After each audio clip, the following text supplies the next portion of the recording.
नमस्कार, जय श्री राम। आप सभी लोगों को तहे दिल से स्वागत है आज के इस रामचरितमानस पाठ में। और दोस्तों, आज हम पढ़ने वाले हैं पृष्ठ क्रमांक 396 से 400 पृष्ठ तक। अभी तक जो प्रसंग चल रहा है, भगवान श्री राम जी को वनवास का आदेश हो गया है, वो जाने को भी तैयार हैं। माता कौशल्या जी से उन्होंने अनुमति ले ली है और अब उनकी पत्नी सीता जी भी उनके साथ जाने के लिए हट कर रही हैं, जिद कर रही हैं। माता कौशल्या जी के द्वारा समझाने के बाद और श्री राम जी के भी बहुत तरह से समझाने के बाद, वहां के आने वाले दिक्कतों को बारे में बताने के बाद भी वो नहीं मान रही हैं, वो भी जाने को तैयार हैं। और अब हम इसके आगे हम पढ़ने वाले हैं पृष्ठ क्रमांक 396 से, जो आगे प्रसंग रहेगा इस चीज के आगे का। तो चलिए अब हम शुरुआत करते हैं। पृष्ठ क्रमांक 396 से पढ़ेंगे 400 तक। मंगल भवन अमंगल हारी, द्रबहु सुदशरथ अर्जुर बिहारी। राम सिया राम, सिया राम जय जय राम। राम सिया राम, सिया राम जय जय राम। श्याम रामचंद्र की जय, पवन सुत हनुमान की जय, सीता माता की जय, भ्राता लक्ष्मण की जय।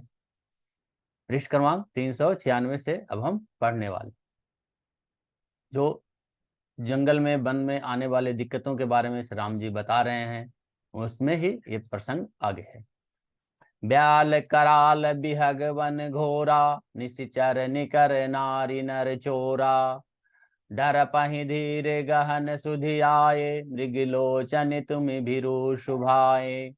वन में भीषण सर्प होते हैं, भयानक पक्षी और स्त्री पुरुषों को चुराने वाले राक्षसों के झुंड रहते हैं। वन की भयंकरता याद आने मात्र से ही धीर पुरुष भी डर जाते हैं। फिर हे मृगलोचनी, तुम तो स्वभाव से ही डरपोक हो।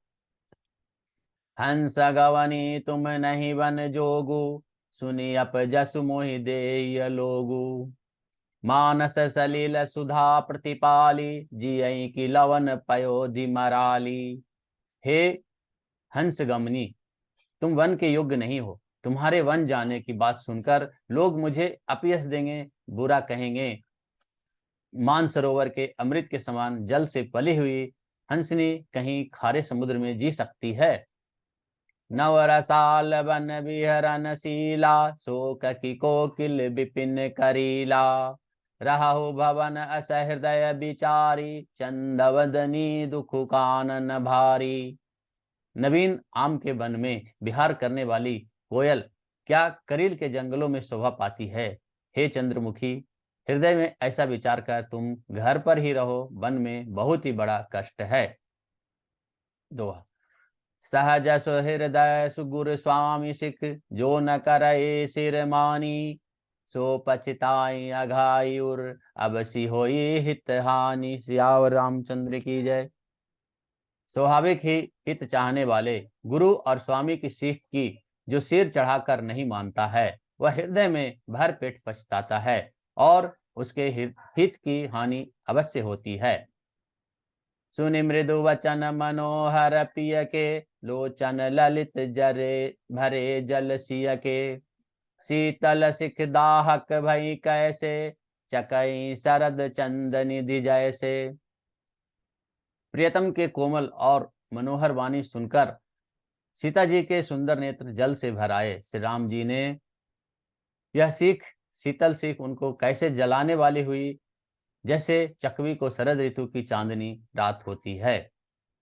उतरऊ नाव बिकल वैदेही, तजन चाहत सुचि स्वामी सनेही।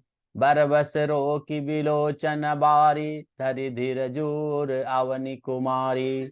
जानकी जी ने कुछ उत्तर नहीं देते बन रहा था। वे यह सोचकर व्याकुल हो उठी कि मेरे पवित्र और प्रेमी स्वामी मुझे छोड़ जाना चाहते हैं। नेत्रों के जल आंसुओं को जबरदस्ती रोकने से वे पृथ्वी की कन्या सीता जी हृदय में धीरज धरकर बोल दी। लागी सासु पग कह कर जोरी, क्षमा देवी बड़ी अभिनय मोरी। दिन्नि प्राण पति मोहि सिख सोई, जही विधि मोर परम हित होई। सास के पैर लगकर हाथ जोड़कर कहने लगी, हे देवी, मेरी इस बड़ी भारी ढिठाई को क्षमा कीजिए। मुझे प्राणपति ने वही शिक्षा दी है जिससे मेरा परम हित हो। मैं पुनि समझु देखि मन माही, पिय वियोग सम दुख जग जाही। परंतु मैंने मन मन में समझकर देख लिया कि पति के वियोग के समान इस युग में, इस अर्थ में, इस जगत में और कोई दुख नहीं है। दोहा। प्राणनाथ करुणायन तन, सुंदर सुखद सुजान, तुम बिनु रघुकुल कुमुद विधु, सुरपुर नरक समान। सियावर रामचंद्र की जय। हे प्राणनाथ, हे दया के धाम, हे सुंदर, हे सुखों के देने वाले, हे सुजान, हे रघुकुल रूपी कुमुद के खिलाने वाले चंद्रमा, आपके बिना स्वर्ग भी मेरे लिए नरक के समान है। मातु पिता भगनी प्रिय भाई, प्रिय परिवार सुहृदय समुदाय, सासु ससुर गुर सजन सहाय, सुत सुंदर सुशील सुखदाई। माता पिता बहन प्यारा भाई प्यारा परिवार, मित्रों का समुदाय, सास ससुर गुरु स्वजन बंधु बांधव सहायक और सुंदर सुशील और सुख देने वाले पुत्र। जहाँ लगी नाथ नेह अरुनाते, पिय विनुति यहीं तरिन हुते ताते। तनु धनु धाम धरन पुर राजो, पति विहीन सब शोक समाजो। हे नाथ, जहाँ तक स्नेह और नाते हैं, पति के बिना स्त्री को सभी सूर्य से भी बढ़कर तपाने वाले हैं। शरीर धन घर पृथ्वी नगर और राज्य, पति के बिना स्त्री के लिए सब सुख के समान हैं। भोग रोग समभूषण भारु, जम जातना सरिस संसारु। प्राणनाथ तुम बिनु जग माही, मोह कहूँ सुखद कतहु कुछ नाही। भोग रोग के समान है, गहने भार रूप है, और संसार यम यातना यानी नरक की पीड़ा के समान है। हे प्राणनाथ, आपके बिना जगत में मुझे कहीं और कुछ भी सुखदाई नहीं है। जिया बिनु देह नदी बिनु बारी, तैसी नाथ पुरुष बिनु नारी। नाथ सकल सुख साथ तुम्हारे, शरद बिमल विधु बदनु निहारे। जैसे बिना जीव के देह, बिना जल के नदी, वैसे ही हे नाथ बिना पुरुष के स्त्री हैं। हे नाथ, आपके साथ रहकर आपका शरद पूर्णिमा के निर्मल चंद्रमा के समान मुख देखने से ही मुझे समस्त सुख प्राप्त होंगे। दोहा। खग मृग परिजन नगरु बनु, बल कल बिमल दुकुल। नाथ साथ सुर सदन सम, परन साल सुख मूल। सियावर रामचंद्र की जय। हे नाथ, आपके साथ पक्षी और पशु ही मेरे कुटुंबी होंगे। वन ही नगर और वृक्षों की छाल ही हमारे निर्मल वस्त्र होंगे। पर्णकुटी पत्तों की बनी हुई झोपड़ी ही स्वर्ग के समान सुखों की मूल होगी। वन देवी वन देव उदारा, करियहि सासु ससुर समसारा। कुश किस लय साथ रे सुहाई, प्रभु संग मंजु मनोज तुराई।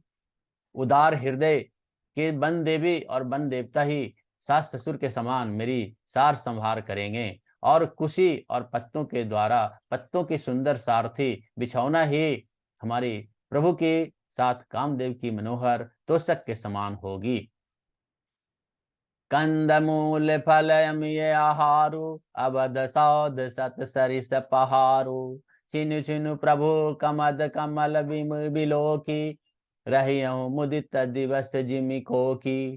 कंद मूल और फल ही अमृत के समान आहार होंगे। वन के पहाड़ ही अयोध्या के सैकड़ों राजमहलों के समान होंगे। क्षण क्षण में प्रभु के चरण कमलों को देख देख कर मैं ऐसी आनंदित रहूंगी जैसे दिन में चकवी रहती है। बन दुख नाथ कहे बहु तेरे, भय विषाद परिताप घनेरे। प्रभु वियोग लवलेश समाना, सब मिली हो ही न कृपा निधाना। हे नाथ, आपके बन के बहुत से दुख और बहुत से भय विषाद और संताप कहे, परंतु हे कृपा निधान, वे सब मिलकर भी प्रभु आपके वियोग से होने वाले दुख के लवलेश मात्र लवलेश के समान भी नहीं हो सकते हैं। असजिय जान सुजान शिरोमणि, ले संग मोहि छाड़िए जानी। विनती बहुत करो का स्वामी, करुणामय और अंतर जामी। ऐसे जी में जानकर हे सुजान शिरोमणि, आप मुझे साथ ले लीजिए, यहाँ न छोड़िए। हे स्वामी, मैं अधिक क्या विनती करूं, आप करुणामय हैं और सबके हृदय के अंदर की बात जानने वाले हैं। दोहा। राखिए अवध जो अवधि लगी, रहत न जानियहि प्राण। दिन बंधु सुंदर सुखद, शील स्नेह निधान। सियावर रामचंद्र की जय। हे दीन बंधु, हे सुंदर, हे सुख देने वाले, हे शील और प्रेम के भंडार, यदि अवधि 14 वर्ष तक मुझे अयोध्या में रखते हैं तो जान लीजिए मेरे प्राण नहीं रहेंगे। मोहि मग चलत न होई हारी, छिन छुनु चरण सरोज निहारी।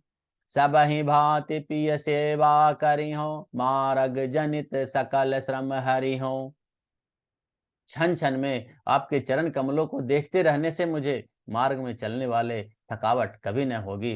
हे प्रियतम, मैं सभी प्रकार से आपकी सेवा करूंगी और मार्ग चलने से होने वाली सारी थकावट को दूर कर दूंगी।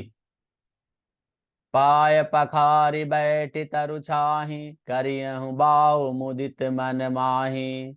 श्रम कन सहित श्याम तनु देखे, कह सुख कह दुख समव प्राण पति पेखे। आपके पैर धोकर पेड़ों की छाया में बैठकर मन में प्रसन्न होकर हवा करूंगी, पंखा झलूंगी। पसीने की बूंदों सहित श्याम शरीर को देखकर प्राणपति के दर्शन करते हुए दुख के लिए मुझे अवकाश ही कहाँ रहेगा। सममहि तृण तरु पल्लवडासी, पाय पटोलहि सब निशिदासी। बार बार मृदु मूरति जोही, लागी है तात बयारी न मोही। समतल भूमि पर घास और पेड़ों के पत्ते बिछाकर यदि दासी रात भर आपके चरण दबाएगी, बार बार आपको कोमल मूर्ति को देखकर, आपकी कोमल मूर्ति को देखकर मुझको गर्म हवा भी नहीं लगेगी। को प्रभु संग मोहि चित्तवन निहारा, सिंध बधुहि जिमि ससक सियारा। मैं सुकुमारी नाथ बन जोगु, तुम्हि उचित तप मोह कहूँ भोगु। प्रभु के साथ रहते मेरी ओर आंख उठाकर देखने वाला कौन है, अर्थात कोई नहीं देख सकता। जैसे सिंह की स्त्री सिंहनी को खरगोश और सियार नहीं देख सकता, मैं सुकुमारी हूँ और नाथ बन के योग्य हैं। आपको तो तपस्या उचित है और मुझको विषय भोग। दोहा। ऐसे हो बचन कठोर सुनी, जौन हृदय बिलगान। तो प्रभु विषम वियोग दुख, सही यही पावर प्राण। सियावर रामचंद्र की जय। ऐसे कठोर वचन सुनकर भी जब मेरा हृदय न फटा तो हे प्रभु, मालूम होता है कि ये पामर प्राण आपके वियोग का भीषण दुख सहेंगे।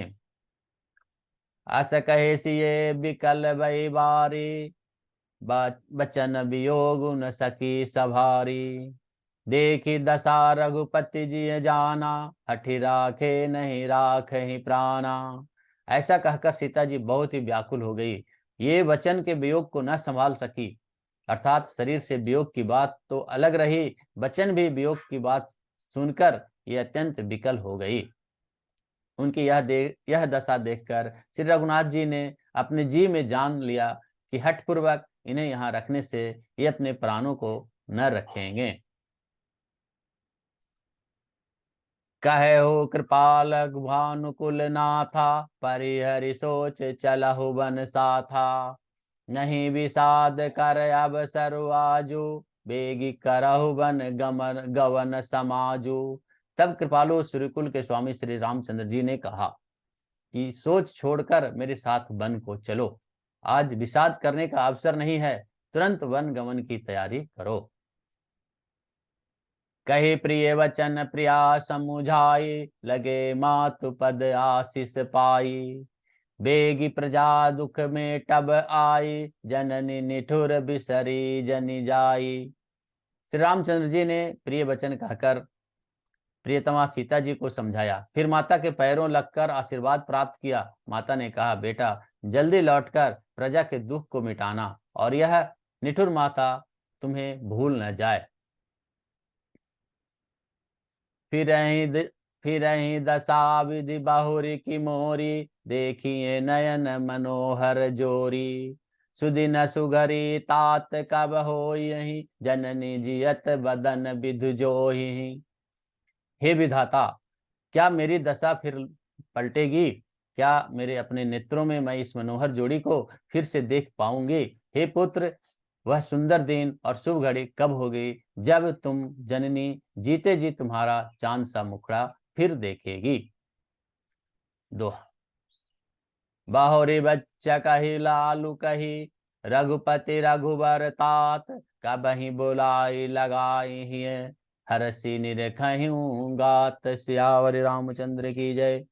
हे तात, हे वत्स कहकर, लाल कहकर, रघुपति कहकर, रघुवर कहकर मैं फिर कब तुम्हें बुलाकर अपने हृदय से लगाऊंगी और हर्षित होकर तुम्हारे अंगों को मैं देखूंगी। लखी स्नेह कातरि महतारी, बचनु न आव बिकल भई भारी।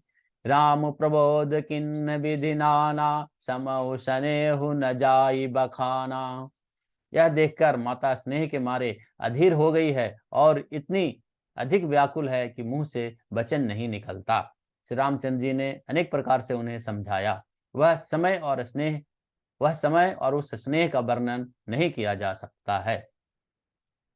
तब जानकी सासु पग लागी, सुनिए माय मैं परम अभागी। सेवा समय देउ बन दिन्ना, मोर मनोरथ सफल न किन्ना। तब जानकी जी ने सास के पांव लगी और बोली, हे माता सुनिए, मैं बड़ी अभागिनी हूँ। आपकी सेवा करने के समय दैव ने मुझे वनवास दे दिया, मेरा मनोरथ सफल न किया। आज की कथा हमने पढ़ी है जो 396 पृष्ठ से 400 पृष्ठ तक पढ़े हैं। 5 पृष्ठ जैसे हम पढ़ते हैं, आज भी हमने 396 से 400 पृष्ठ तक पढ़ा। आज की कथा यहीं समाप्त होती है। आज कथा इतनी भयो, सुनो वीर हनुमान। श्यावर रामचंद्र की जय, पवन सुत हनुमान की जय, सीता माता की जय, भ्राता लक्ष्मण की जय। मंगल भवन अमंगल हारी, द्रबहु सुदशरथ अजिर बिहारी। राम सिया राम, सिया राम जय जय राम, राम सिया राम, सिया राम जय जय राम। आज की कथा यहीं समाप्त होती है। जय श्री राम, जय श्री राम। और मिलते हैं फिर अगले वीडियो में, जिसमें हम पढ़ेंगे 401 पृष्ठ से 405 तक। धन्यवाद।